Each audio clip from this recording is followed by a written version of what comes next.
Lijepi pozdrav svima, evo dobro mi došli na moj kanal. Kao što vidite, ja sam pripremila ovdje jednu tablu sa naslovom, odnosno sa temom što će moj video, o čemu će biti tema i što će obrađivati. A to je bolesti prouzrokovane herpes virusima i prehrana, što jesti, a što ne jesti za vrijeme trajanja bolesti.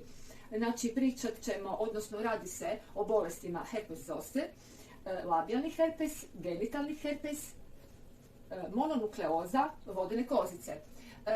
Dakle, zanimljivo je, žalosno je možda, što liječnici nas jako slabo, velika većina, čast izuzecima, koji nas ne upućuju u prehranu. Naše stanice su ono što mi jedemo. Ako je stanici potrebno gorivo, a gorivo dobivamo od prehrane, onda se pitamo koje je to gorivo koje mi dobivamo. Ono što je vrlo zanimljivo je da, znate, vjerojatno je to svima poznato, da najveći procenat našeg organizma je sastavljen od vode. Nakon toga, nakon vode, je sastavljen od aminokiselina. Aminokiseline igraju ogromnu ulogu u našem organizmu i za naše zdravlje, za naše funkcioniranje. Evo, herpes virusi, odnosno ove bolesti koje su prouzrokovane herpes virusima, prouzrokovane su jednim disbalansom dviju aminokiselina. O tome ćemo pričati. Pričat ćemo koje to prehrambene, koju hranu uzimati, koje namirnice uzimati, a koje izbjegavati. Jer ima mnogo zdravih namirnica koje smatramo da su zdrave, ali mi nismo svjesni, odnosno nemamo informaciju, nemamo znanje kako jesti. Kako jesti, kako bi naša prehrana bila uvijek u ravnoteži. Priča se često o vitaminima, priča se o mineralima, ali nigdje se ne spominju aminokiseline, vrlo rijetko. Barem ne ovako u časopisima za širu populaciju. Tako da, što vam savjetujem da me pratite do kraja, proći ćemo kroz gotovo sve namirnice i vidjet ćete o čemu se tu radi i kako može, unoseći i zdrave namirnice, doći do disbalansa samo zato jer nismo upućeni, nemamo informacija, odnosno nemamo dovoljno znanja. Pozdrav svima, dobro mi došli na moj kanal, nadam se da ste dobro, a onaj koji je posjetio ovaj kanal jer nije dobro ili netko od njegovih nije dobro, ovo smatram da je najvažniji video koji sam do sada snimila i sve će vam biti jasno i nakon ovog videa biti ćete bolje. Shvatit ćete kako jesti, šta jesti i o čemu se tu radi. Dakle, radi se o aminokiselinama, radi se o dviju aminokiseline, zovu se lizin i arginin. Šta su aminokiseline? Aminokiseline su osnovni gradivni element bjelančevina, znači ljudskog organizma. U prirodi je nađeno preko 500 aminokiselina, ali mi u našem ljudskom genetskom kodu nađeno je 20. Imamo 7 aminokiselina koje su esencijalne i 11 koje nisu esencijalne. Što znači kad kažemo da je neka aminokiselina esencijalna? Znači da je organizam ne može sam proizvesti, nego da isključivo mora biti unesena putem hrane. Dok one koje nisu esencijalne, za njih vredi znači obrnuto pravilo. Njih organizam uspijeva sintetizirati, uspijeva ih sam stvoriti. Esencijalna aminokiselina je jako važna, najvažnija je lizin. Za ovu našu priču kod virusa herpesa je lizin. To je esencijalna aminokiselina koja može biti isključivo unesena, dakle smo rekli, putem hrane. Druga aminokiselina koja također igra ulogu, ali negativnu ulogu, ona je zločesta, ona je mali đavlić, kod virusa herpesa to je aminokiselina arginin. Znači mi u našem nutritivnim vrijednostima uvijek nalazimo i lizin i arginin. Samo o čemu se radi, gdje je kvaka svemu tome, gdje je tajna? Njihov omjer. Jednostavno njihov omjer. A što je jako zanimljivo, što sam se ja jako začudila, postoji toliko zdravih namirnica koje u ovom slučaju kod liječenja herpesa zostera ili herpesa, znači ja sada kažem, ja sam bolovala od herpesa zostera. Radi se o svim bolestima prouzrokovane virusom herpesom. To može biti labijalni herpes, može biti genitalni herpes, može biti mononukleoza također. Imamo još neke bolesti, čak jedna vrsta karcinoma koja je isto prouzrokovana virusom herpesom. Uglavnom, kod bolesti koje su prouzrokovane virusom herpesom, kao što sam nabrojala ih, ključnu ulogu igraju dvije aminokiseline, a to je, kao što sam rekla, lizin i arginin. Dakle, oni se bore međusobno. Lizin je taj koji dovodi virus herpes u mirovanje, stišava ga, koči ga, a arginin ga razbuktava, hrani i pokreće. Dakle, ovaj video, nećete mi zamjeriti, napravila sam 3 tabele, i na engleski i na talijanski, da me može pratiti šira publika, jer smatram da je ovaj video jako važan, ovaj video je najvažniji, jer tu ćemo naučiti, tu ćemo shvatiti koje namirnice uzimati, a koje ne. Jednostavno postoje toliko, kao što sam rekla, zdravih namirnica koje trebaju biti za period liječenja od herpesa jednostavno izostavljene. A aminokiseline nakon vode su najzastupljeniji sastojak u našem organizmu, znači nakon vode, aminokiseline. Radi se o tome kako jesti, što jesti, znači točno da razmišljamo da li unosimo previše namirnice bogate lizinom ili previše bogate argininom.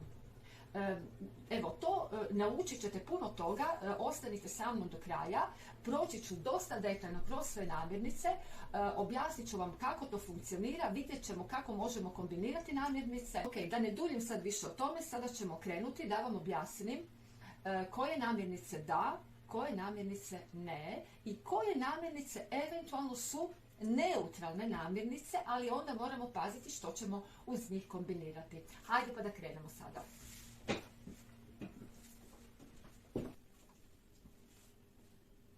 Evo, možemo krenuti od mesa, znači napravila sam tabelu da, ono što jesti, što svakako jesti. Naravno vegani to će izbjegavati, ali poslije ću preći na voće i na povrće, pa ću objasniti kako vegani mogu da se hrane i što da jedu.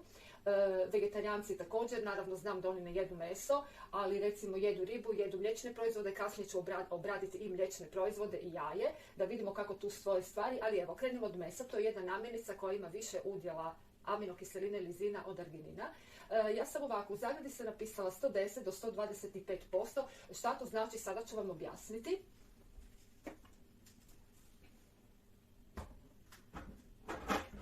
Evo, da vam objasnim što to znači.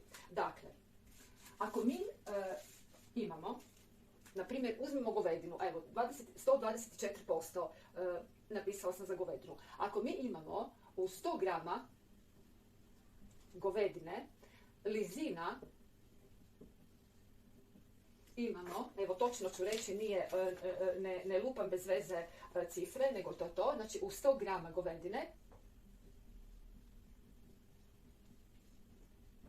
imamo lizina 907 miligrama,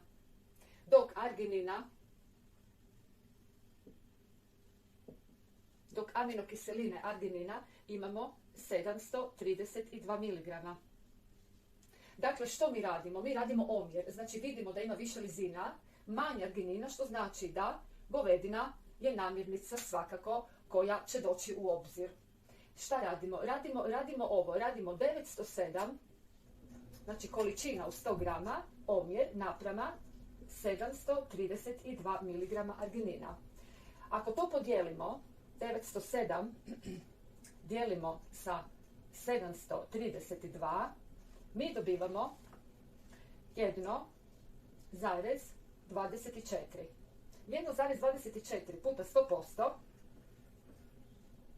dobivamo 124%. Znači, to je upravo ovaj postotak govedine. Odnosno, drugim riječima, znači ako mi uzmemo da je arginin 100% arginina, mi ovdje imamo 124%. Odnosno, drugim riječima, lizina imamo više, 24% više od arginina. Vrlo jednostavno. Ja sam to uzela iz engleskih studija, odnosno oni su radili analize raznih sastojaka, nutrijenata, da se vidi koliko ima lizina i arginina, uvijek vezano za priču kod bolesti herpesa, i oni to tako obilježavaju. Ali evo, to bi značilo u biti to. Znači, ako vi vidite ovdje, na primjer, 124, to vam je isto kao da, u stvari, shvatite da je to 24% ima više lizina od arginina. Znači, za 24% je u plusu u odnosu na arginin. Evo ga. To je znači tako isto. Puretina imamo 123%, znači ovo što sam ja tu napisala između 110 i 125%, to je otprilike, da, 10 do 25%, znači 10 do 25% meso ima više lizina od arginina. Pa onda evo možemo analizirati svaku posebno. Puretina ima 123, piletina 121, odnosno 21% više. Svinjetina ima 20% više lizina od arginina. Kobasice u prosjeku 20, guska 18, jetrica onda 11. Ne? Tako. Nisam našla iznos za janjetinu, ali u svakom slučaju budite sigurni da meso obiluje lizinom u odnosu na arginin. Znači tu je taj neki postotak koji je u prednosti nad argininom. Tako da idete slobodno sa mesom u ishrani. Zatim riba. Riba ima više. Znači riba ima po tome 55% više u prosjeku oko, ovisno o vrsti ribe, ali tu da se kreće, oko 55% više lizina u odnosu na arginin. Znači, ako ćemo uspoređivati ribu i meso, riba ima čak onda i duplo više lizina nego meso u 100 grama. Zanimljivo, vrlo zanimljivo. Evo, losos znači 155%, odnosno 55% više lizina. Brancin imamo 53% više lizina od arginina. Plava riba 53%, evo, bakalar 53%, tuna 53%. Znači, tu da se kreću. Sad, znate, uvijek ovisi malo dalje iz mora, uzgoj i tako dalje, ali otprilike tu da negdje oko 55% više ima lizina od arginina, što evo, znači, dupla vrijednost od mesa. Znači, ako pojedete 100 grama ribe, dobit ćete duplo više nego da pojedete 100 grama mesa. Evo ga, tako da vegetarijanci mogu biti zadovoljni. Školjke, evo, školjke 120%, odnosno 20%. Znači, recimo, školjke se kreću tu negdje kao i meso u odnosu na količinu lizina koje se dobije u organizam, znači u odnosu na arginin. Evo. Sada ću krenuti nakon ovoga, evo, pričati ćemo i o mliječnim proizvodima. Evo, sada se nalazimo na mliječnim proizvodima. Kao što vidite, mliječni proizvodi su izrazito bogati lizinom. Više nego meso i više nego ribe. Tako da, evo, vegetarijanci ne bi trebali odskudijevati sa lizinom, jer oni jedu sve mliječne proizvode. A evo, kao što vidite, napisala sam, znači, od 180 do 300%, što znači da u biti od 80% do 300%, znači do 3 puta više ima lizina, aminokiseline lizina u odnosu na aminokiseline arginin, tako da su izrazito bogati.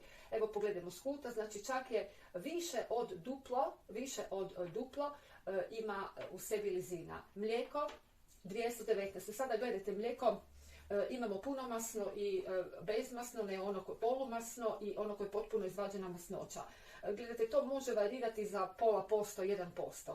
Obično punomasno ima posto manje lizina od ono koje je potpuno izvađena mast. Ali to, kažem, recimo ovo je neko polumasno, neka srednja vrijednost, kažem, to može varirati za 1% gore dole, ali uglavnom tu smo. Znači, mlijeko ima čak više, znači 219, 2 puta više od duplo lizina od arginina. Evo, maslac 220, sir mozzarella 237.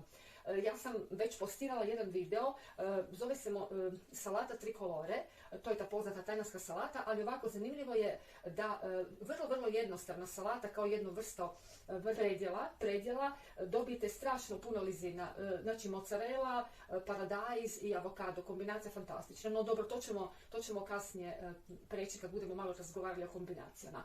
Ok, znači vidite, mozzarella 237, kravni sir 243. Kravni sir, sad gledajte, kravni, kozi, tu su uvijek neke vrijednosti, to bi bio neki polutvrdi sir, ne? U principu je to neki polutvrdi sir.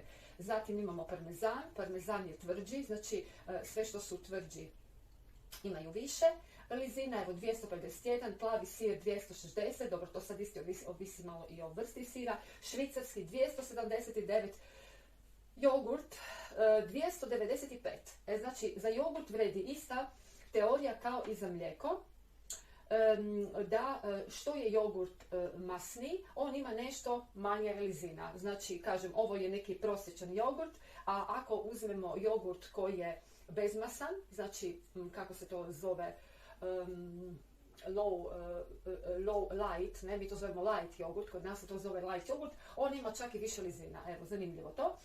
Znači, zrnati sir, dobro, zrnati sir u biti mogla sam ga staviti na početku, jer on ima u biti najmanje, ali dobro, stavila sam ga ovdje. Znači, on ima 77 puta više, ne 77% više lizin od arginina. Zatim stavila sam margarin, evo stavila sam u zagradi zato što on, znamo da nije mliječni proizvod, nego je to derivat određenih ulja biljaka, ali evo zanimljivo je, vrlo je zanimljivo, 300%, znači 3 puta više u sebi ima lizin od arginina, tako da evo, margarin koga ne voli, ko je protiv njega, ali evo u ovoj priči kod liječenja protiv herpes virusa je jako dobro došao margarin 3 puta više od arginina. I evo, majčino mlijeko, isto zanimljivost, 160%, što znači 60% više lizina od arginina, što je jako zanimljivo jer kao što sam prije spomenula, lizin je esencijalna aminokiselina, što znači da mi isključivo unosimo preko hrane. A arginin, kao što sam rekla, nije esencijalna i organizam ju može proizvesti. Mala beba, malo dijete, znači novorođenče, njemu je potreban lizin jer lizin ne može proizvesti, znači mora preko mlijeka dobiti, a za arginin i tako će, znači, organizam već sam stvoriti onoliko koliko mu bude bilo potrebno. Eto. Tako, znači, to bi bilo tim mliječnim proizvodima. I evo, ja ću sada pričati ću i o jajima i prelazim na voće i na povrće, pa da vidimo kako stoje vrijednosti u ovim ostalim namirnicama. Nastavit ćemo sa voćem.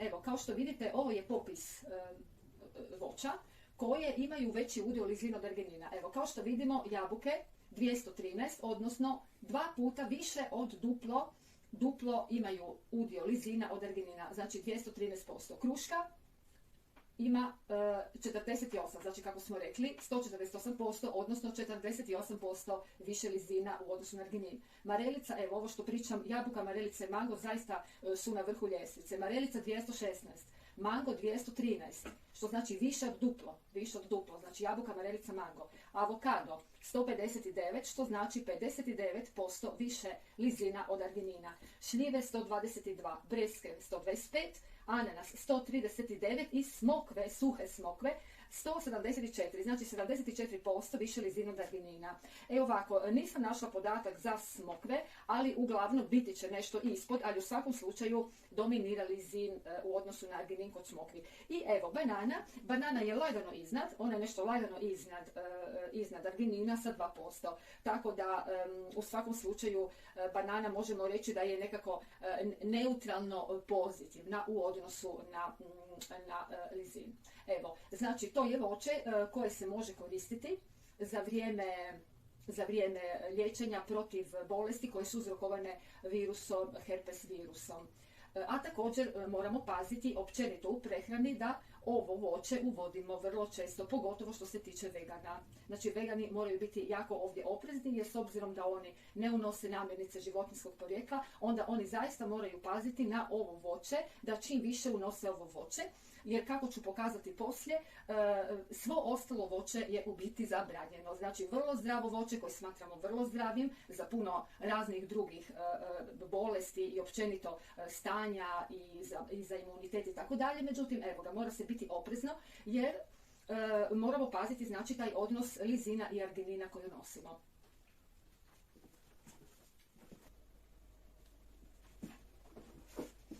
Evo, ovo je sad imamo povrće, pa da vidimo kako je ovdje stoji odnos lizina u odnosu na arginin.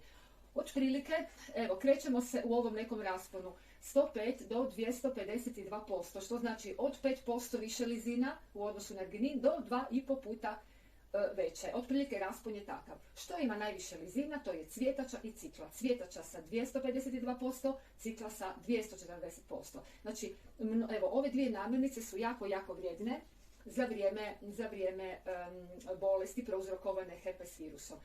Nakon toga imamo rajčicu koja je 152%, znači 52% više lizina u odnosu na arginin. Zatim imamo cele stabljiku, znači ne korijen, nego stabljika, 133%, tikvice imamo 131%, bundeva 130, znači 30% više lizina od arginina, 31% više za tikvice lizina na arginin, repa, evo 152%, slatki krumpir 115%, a običan krumpir, vidite, bijeli krumpir ili crveni ovaj naš krumpir, domaći je 106%. Znači, slatki krumpir je nešto više, ima više lizina od običnog krumpira, ali uglavnom i jedan i drugi se mogu koristiti, imaju omjer viši lizina od arginina. Zatim imamo mrkvu sa 111%, špinat sa 106%, zelje također 106%, salata zelena 115%, soja, grah, znači soja, 145%, kukuruz 105%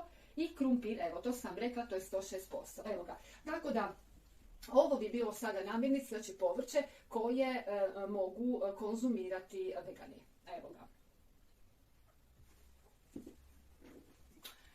Evo ga, sada smo na mahunarkama, znači mahunarke je nešto što možemo jesti. Kao što vidimo, otprilike, evo ovo su vrijednosti koje se kreće od 110% do 145%, odnosno od 10% do 45% otprilike ima više lizina u odnosu na arginin u mahunarkama. Evo da vidimo, soja, grah ima najviše, ima 145%. Zatim imamo bijeli grah 125, zeleni grah 120, azuki grah 117, crni grah i crveni grah podjednako po 111%. Čujte, znate, može uvijek kod namirnica malo da varira, neovisno kako je uzgoj, kada je točno brano, kako je sušeno, ali to vam je uvijek više manje se to nekako, to su neke te vrijednosti i sigurno ne može se desiti da možda, ne znam, jer je sušeno na jedan način da sada ima više lizina, a na neki drugi način da sad ima više arginina. To se ne može desiti, može eventualno varirati za 0,5%, na primjer. Jedan uvrh glave, ali ne više. Tako da to bi bilo to. Evo, znači, vegani, oni mogu da, oni jedu grah, koriste grah kao isto svoju namirnicu. Sad ovako, ja bi tu nešto rekla, po meni dosta važno, što se tiče kod herpesa zostera.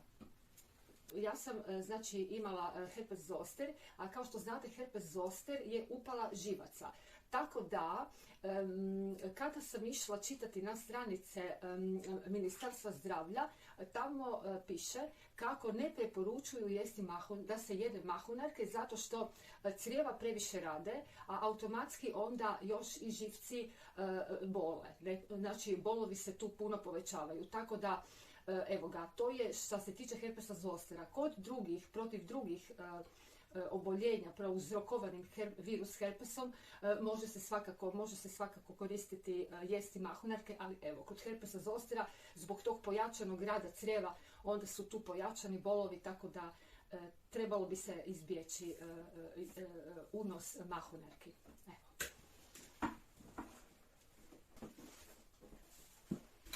Evo me. Ovako, ovdje imam neke namirnice koje su neutralne. Znači, kao što sam napisala, poslije ću to bolje objasniti. Znači, ovdje ćemo sada govoriti o namirnicama koje imaju jednaki udio i lizina i arginina u nekoj namirnici. Okay? Evo ga, dakle, ovako. Znači, napisala sam kao neutralne namirnice. Aminokiseline, lizin i arginin se nalaze u jednakom omjeru. Lizin naprema arginin 1:1. Evo ga, ovo su namirnice, nema toliko puno namirnica. Ovako, neutralne je jaja. Znači, jednak omjer lizine i arginina, majoneza, poriluk, juha od povrća, šparoge, belgijska salata, morski rakovi i lima grah. Ovako, juha od povrća. Zašto juha od povrća? Zato što neko povrće obiluje lizinom, neko povrće obiluje argininom. Na primjer, luk, zatim bijeli češnjak ima jako puno arginina, luk ima jako puno arginina, a opet za napraviti jednu juhu mi stavimo malo luka, stavimo i tu odmah će to povećati, a onda eventualno dodamo neko povrće kao što je mrkva koja ima više lizina i tako da u nekom prosjeku jedna juha od povrća možemo reći da ima omjer 1:1. Evo ga, nema tako puno neutralnih namirnica Ali evo ga, lima grah, ne vidjeli smo prije da grah pretežno ima lizin. Ovaj lima grah ima jednaki omjer, a također postoji neki grah koji ima nešto više arginina. Eto. Evo ga, kao što vidite, znači crvenom sam stavila ne jesti ono što je apsolutno zabranjeno i što bi se trebalo svakako izbaciti, izbjeći, ali i izbaciti iz prehrane za vrijeme liječenja od raznih bolesti koje su uzrokovane herpes virusom. Kao što smo rekli, to može biti i problem sa labijalnim herpesom, genitalnim herpesima, mononukleoza, herpes zoster, ima još nekih bolesti, čak jedna je i prouzrokovana, koja prouzrokuje kancer. Uglavnom, to bi bila ove 4 nekako najučestalije bolesti koje se najčešće javljaju i od čega populacija jako često boljeva, čak da je i do 94% ljudi da su zaraženi jednim od herpesa. Ok, dakle da vidimo, znači žitarice. Žitarice je nešto što apsolutno je pod ne. Kao što je pšenica, ječam, zob, raž, proso. Gledajte, to se ne smije jesti, a niti hranu proizvode napravljene u čijem su sastojku žitarice. Kruh izbaciti, keksi, kolači, razne pite, gibanice, znači što god, gdje god, evo, imamo sastojak, jedan od ovih sastojaka što su žitarice. Zatim također, pšenične klice, one su same po sebi zdrave, ali sada ne, nikako sada ne. Pšenične klice, integralne žitarice, pahuljice od mekinja, na primjer, znači to nikako ne. Čak da vam kažem da integralni kruh je gori od bijelog kruha. Evo ga. A ako baš, ja bih rekla potpuno sve izbjeći, ali integralni kruh, integralne žitarice imaju mnogo više arginina nego što recimo ima bijeli kruh, iako je uvijek previše u odnosu na lizin. Evo vidite, kod žitarica lizin mi imamo otprilike 40%, što znači da ostalih je 55%. Znači 45% na dolje. Znači lizin u žitaricama imamo 45% za nadolje. Odnos bi bio lizin na argininu otprilike 45-55, s time da taj 45, ovo je nekako najbolja vrijednost, on opada, dok naravno kako on opada, lizin, arginin raste. Evo, tako da zaista to je jedno veliko ne za žitarice. Gledajte, što se tiče kvinoe, quinoa, kako je sada mi obično, evo ga, ovo je ovako se piše, kako mi je znamo različito izgovarati, različito pisati. Ovako, ona je jedina, iako ona nije žitarica, ona ne spada u žitaricu, to je jedna vrsta klice, ali također vrlo oprezno. Ja sam ovako stavila narančastu boju, stavila sam jedan ok, ali stavila sam također jedan oprez. Znači, quinoa možete koristiti quinoa, ali molim vas onda uvijek u kombinaciji. Znači, quinoa sa povrćem koji ima visok udio lizina. Napravimo quinoa sa, na primjer, ne znam, mrkvicom, celerom, ili quinoa možemo i sa avokadom, salatu napravimo od quinoe, avokado, rajčica, uglavnom, evo ga, tada quinoa može doći u obzir, ili quinoa sa mozzarellom, pa da rećemo tu malo i sira, parmezan, tada quinoa može doći u obzir. Ali žitarice zaista izbjegnite. Evo ga, to bi bilo onda to vezano za žitarice u tom nekom, recimo, na nekom gru planu. Ok? Evo, ovo je nešto isto što svakako izbjeći, to su sjemenke. Sjemenke, kao što vidimo, nalaze se više manje kao žitarice, znači udio lizina je vrlo mali, znači od 45% vidite 22%. Znači, ovo je lizin, ok? Ovo tu, to je u stvari lizin. To je lizin, ne? Znači, oprostite, evo ga. Znači, to je u stvari udio lizina, ne? Ok. Znači, sve je preostalo, znači vidite da 55% ovdje je arginin, što znači to je sve ovdje kod sjemenke imamo dominaciju arginina i svakako sjemenke moramo izbjeći. Znači čija sjemenke, lanine sjemenke, sezamove sjemenke, suncokretove sjemenke, bućine sjemenke. Gledajte, ako sam šta zaboravila, uglavnom sjemenke imaju uvijek arginin u prednosti mnogo više nego što imaju u sebi lizin. Tako sjemenke ne. Evo ovdje imamo orašasto voće, to također ima veliki udio arginina, odnos je previše visok između lizina i arginina, naravno tu arginin pobjeđuje, što znači da orašasto voće svakako moramo izbaciti, odnosno ne unositi u organizam. Pogledajmo, orašasto voće, orasi na primjer imaju samo 19% lizina, lješnjaci također 19, kikiriki 30, bademi 29, pistakli 41, pinoli 22, kesten imaju nešto više 48, ali još uvijek dominira arginin. Brazilski orah 23, makadamski orah samo 1%, što znači da gotovo 99% ide na arginin. Pekan orasi 45 i indijski orah 28. Evo ga, vidite da ovdje su vrijednosti još i gori nego kod žitarica. Znači orašasto voće svakako ne jesti, izbaciti ga ni na jedan način za vrijeme liječenja od neke od bolesti prouzrokovane herpes virusom.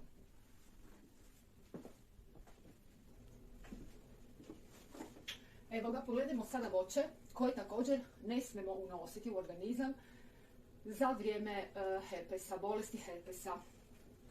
Da li je to labijalni, da li je to genitalni herpes, herpes zoster mononukleoza, ovo koliko god to bilo vrlo zdravo voće, ali kako ima udio lizina niži od udjela arginina, trebamo svakako izbjegavati. Dakle, to su borovnice, maline, kupine, znači svo to šumsko voće nikako. Vrlo je visok udio arginina u odnosu na lizin. Naranče također. Zdrave su i tako dalje, znamo, mislim, sve to voće zdravo, ali ne.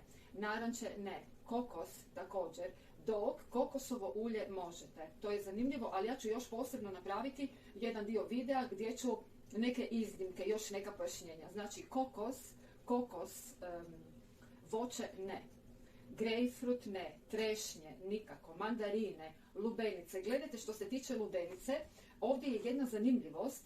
Ona ima nešto, mislim 5% više ima lizina od arginina. Međutim, ima jednu drugu aminokiselinu koja u organizmu se pretvori u arginin.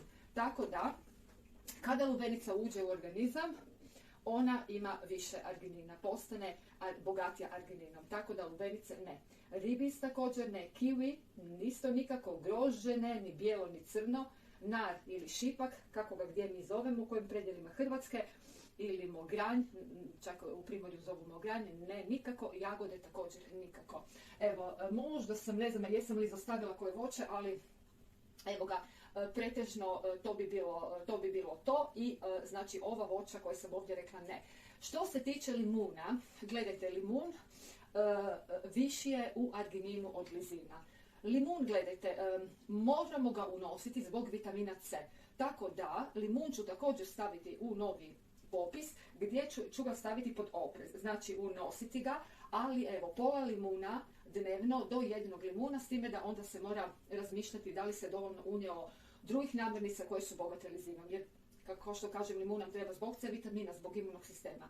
Evo, pa ga zato ovdje nisam stavila na popis. Evo, dakle, borovnice, maline, kupine, naranče, kokos, grejpfrut, trešnje, mandarine, lubenice, ribis, kiwi, grožđe, nar ili šipak, jagode, nikako ne. Eto, to bi bilo to što se tiče voća.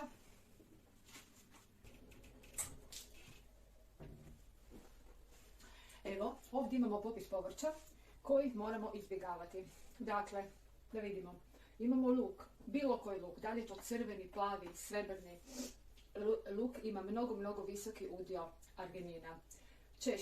Češnjak također. E sad ovako, češnjak nam služi za imunitet.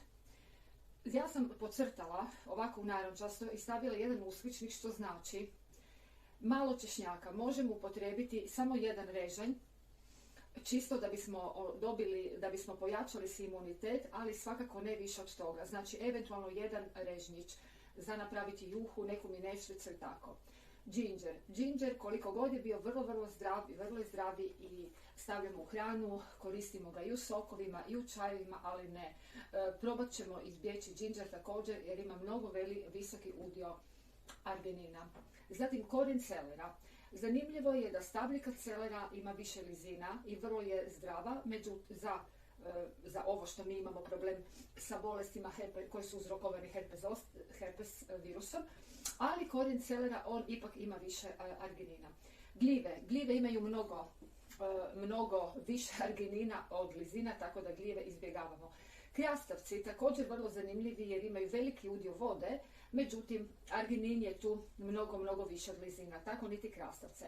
Paprike slatke, gledajte, paprike slatke imaju nešto više arginina od lizina, nije to možda jako veći omjer, ali evo ga, ako možemo izbjeći, izbjegnimo, a ako ih eventualno upotrijebimo, onda moramo paziti sa kojim namirnicama ih upotrebljavamo. Znači, namirnice trebaju onda da budu izrazito bogatije lizinom. Brokoli glavica, znači šta to znači brokoli glavica? Prije imali smo povrće koje se može jesti, znači to su brokoli samo stabljika, a glavica, znači glava, ne, gornji dio, on obiluje argininom, on ima više arginina nego lizina. Kupus, da li je bijeli, crveni, plavi ili dubičasti, kako ga netko zove, također ne. A također kupus nije niti jako preporučljiv uvijek zato što, pogotovo ako se boli od herpesa zostera, koji je zahvatio trbušnu zonu, tada kupus može izazvati pojačani rad crijeva što dovodi do povećanih bolova, tako da kupus ćemo izbjeći. Ovako, alge je nešto slično kao što zato sam podcrtala i češćak i alge. Znači, alge ne, one imaju mnogo arginina. Međutim, spirulina je dobro došla, nju stavljamo jako malo, znači malu žličicu na neki smuti, dobivamo vitamin B12 sa spirulinom koji je vrlo važan, dobivamo željezo, dobivamo K, vitamin A, vitamina C, B, ima mnogo vitamina spirulina i B12 što je vrlo važno kod bolesti herpesa, tako spirulini da, ostale alge ne, spirulina da i naravno jednom dnevno jedna mala žličica, nećemo sada pretjerivati. Evo. Zatim rotkvica također ima veći udio arginina nego lizina. Sada, rutabaga, ne znam kako to, u kojim dijelovima Hrvatske kako nazivaju, to je švedska repa. Također, vrlo je zdrava, vrlo je na cijeni zbog svojih svojstava, međutim, kako što ima više arginina, ovdje recimo nije dobro došla, treba se izbjegavati. Briselski kupus ili kelj papučar, to su oni mali, ne, one male ovako glavice, obično je na stabljici, pa su one poredane, onako izgleda kao neki grozd. Ne, također ne, jer obiluje argininom. Grašak, zeleni grašak isto ne. Melancane također ne. Evo ga. Znači, to bi bilo što se tiče povrća.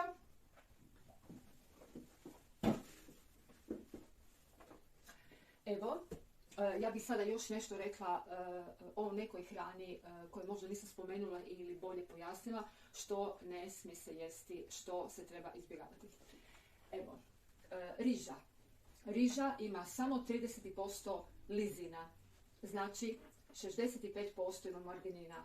Da li ona bila bijela ili integralna? Integralna je još i gora. To vam je isto kao i sa kruhom. Integralna ima još veći udio arginina nego lizina. Znači, riža integralna je još gora od bijele riže, ali kako god, jedna i druga imaju veći udio arginina, što znači da nije apsolutno preporučljivo i treba se izbjegavati. Zatim leća, da li ona bila zelena ili crvena, također zdrava je, ali ne sad u ovom slučaju, ona ima 37% lizina, ostalo otpada na arginin.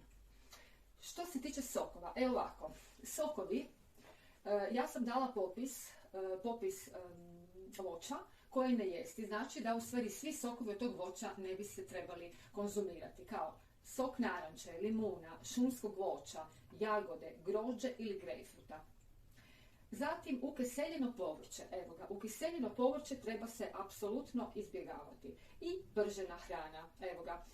To bi znači bilo još dodatno što za vrijeme trajanja bolesti, kad je virus, herpes virus aktivan u našem organizmu, mi moramo znači izbjegavati također unošenje još i ovih namirnica i također način pripreme, način obrade hrane. Znači ukiseljeno povrće izbjeći i pržena hrana također izbjeći.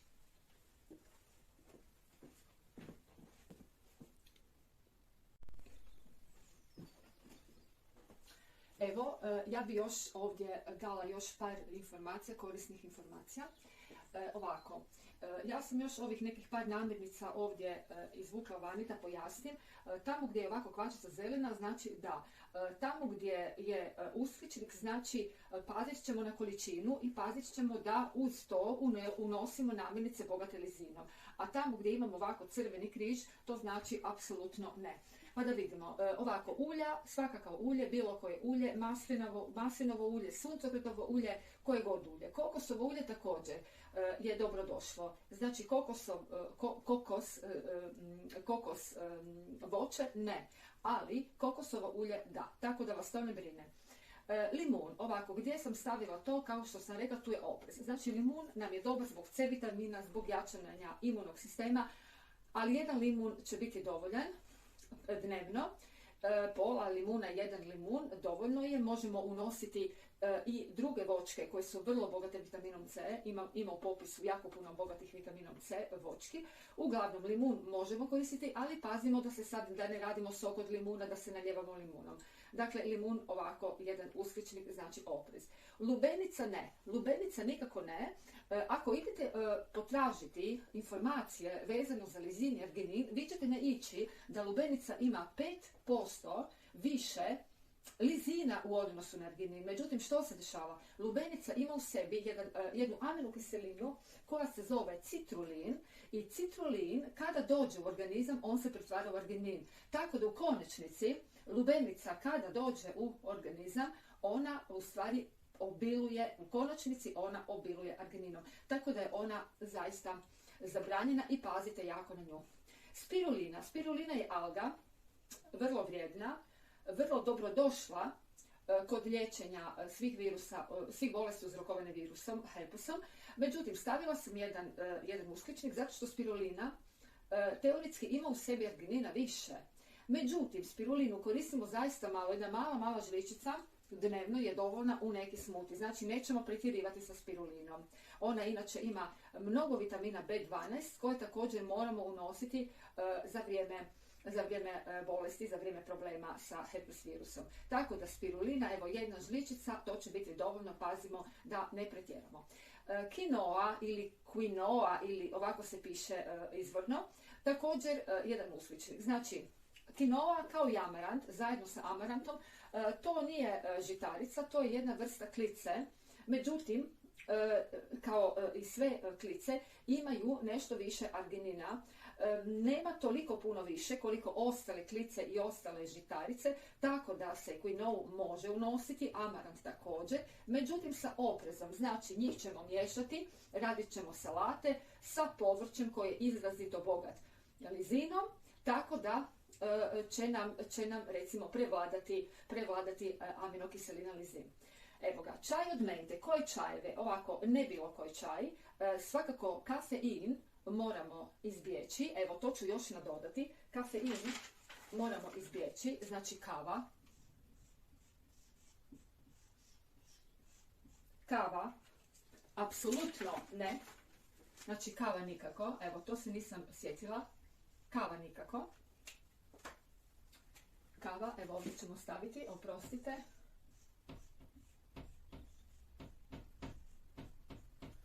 Tako da svi uspiju shvatiti.